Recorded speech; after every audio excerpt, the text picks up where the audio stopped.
A recent bombshell congressional hearing has lawmakers pushing for answers. In July, former intelligence official David Grush testified the U.S. government was in possession of extraterrestrial vehicles with intentions to reverse engineer the technology. I was informed in the course of my official duties of a multi-decade UAP crash retrieval and reverse engineering program. He was joined by former Navy pilots Ryan Graves and David Fravor.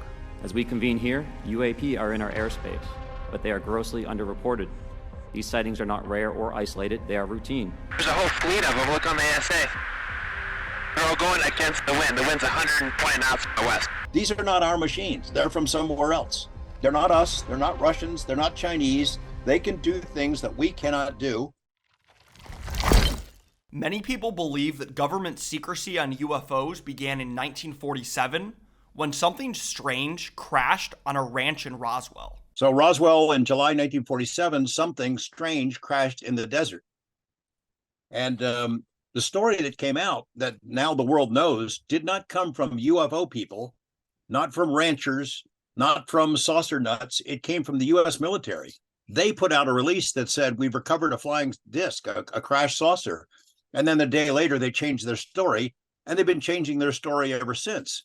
Despite the government story, credible military and civilian witnesses reported a crashed craft with occupants. There was 3 bodies. She said 2 of them were very mutilated. First, I thought it was a child because it was small. The head was different, the arms were spindly, the body was gray. In this series, we'll examine the most compelling UFO testimony. There is no evidence, I wish to emphasize, that these life forms from elsewhere are hostile towards us. But there is a great deal of evidence that they are concerned with our hostility. From the most unimpeachable sources. Our missiles began going into what's called a no-go condition or unlaunchable while this object was still hovering over our site. The government has retrieved between 10 and 15 actual flying saucers, 3 of which have been in perfect condition, 1 of which they tried to fly. They have between 30 and 50 alien bodies. So in 1987, John Lear walked into the TV station, KLAS, where I worked, and he had a stack of documents that turned out to be UFO documents, most of them squeezed out of government agencies via the FOIA, the Freedom of Information Act. Lear flew planes for the CIA, and he had also helped KLAS uncover the existence of the B-51 stealth bomber. I had him on, and out comes spilling this story. Now, this is what the Air Force has the students at the Air Force Academy read. And it says, the most commonly described alien is about 3.5 feet tall, has a round head, arms reaching to or below his knees, and is wearing a silvery spacesuit or coveralls. Lear knew a guy named Bob Lazar who claimed to have worked at Area 51, which was a previously unknown secret military base in the Nevada desert. At S4, he says, are flying saucers, antimatter reactors, and other working examples of technology that is seemingly beyond human capabilities. The inside of the flying saucers didn't appear to be made for us, according to Lazar.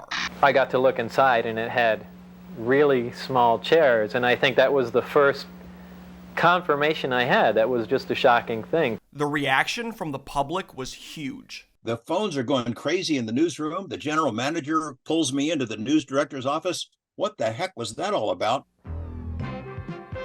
Coming up next week. 6 people I talked to on the phone the very next day were visited by government agents who told them to shut the hell up. When the UAP phenomenon continues. The last 2 weeks, we've talked about UFOs, if they're real, and what the government knows. There's a fight for disclosure happening on Capitol Hill right now.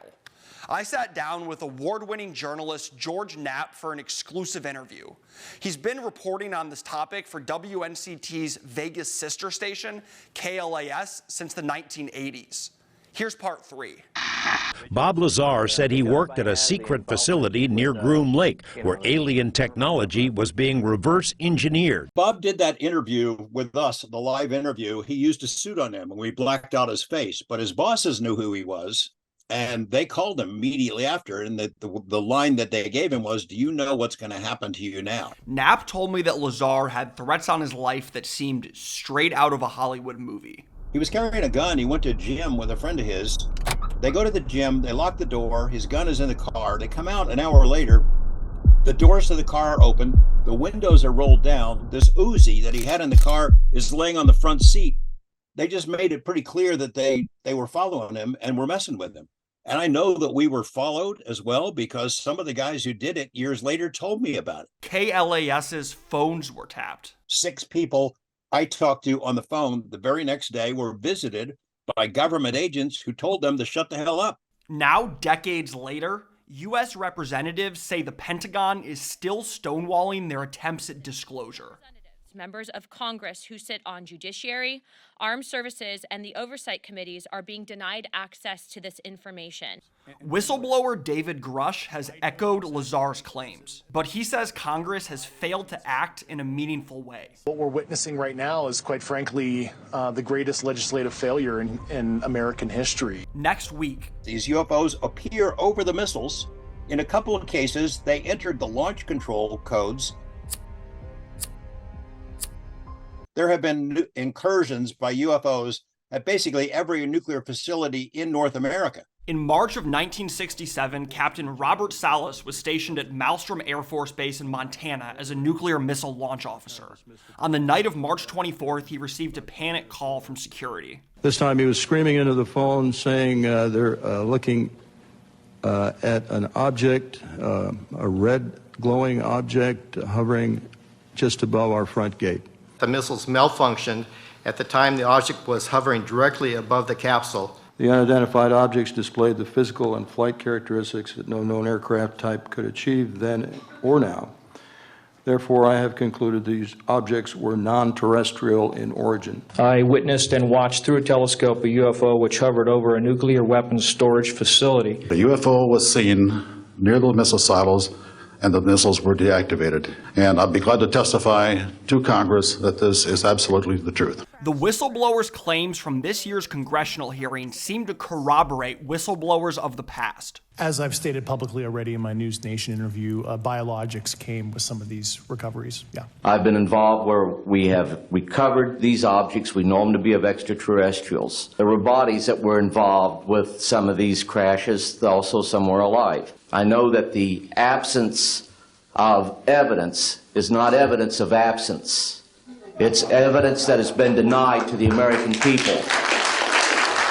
There are literally hundreds of high-ranking military personnel with similar testimonies that I'm obviously not able to fit into a 2-minute story. And even now, I'm not entirely sure what to think, but there's clearly something behind that curtain. So if you want to see disclosure, write your local congressperson or make it a voting issue, since they're the ones that have the power to do something. From Greenville, Max Claypool, Storm Team 9.